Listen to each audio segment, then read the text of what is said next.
ka-good vibes. Ayan.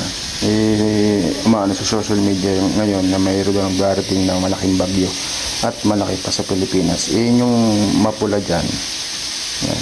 Yung bagyo sa Enteng. Ayan. Darating daw yan. Tingnan natin kung totoo.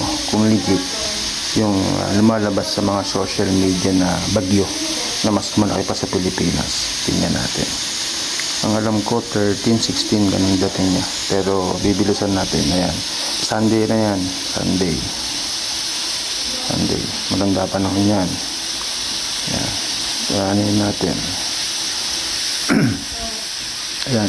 Wednesday na 11 na yan. So nakikita nyo mayroong parang umubuo-buo dyan. Umiikot. So yan, Tuesday na yan, 12. Yan. So, 30 na. Yan, 30 na yan.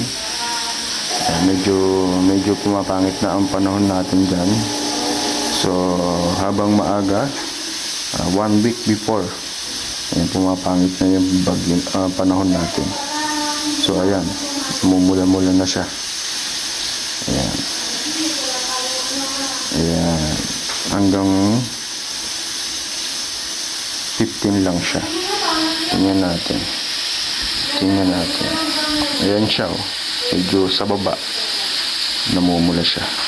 Pero, parang, tingnan na lang natin sa susunod pang araw kung totoo nga yung pero sa atin parang fake, pero maganda pa rin yung alerto tayo.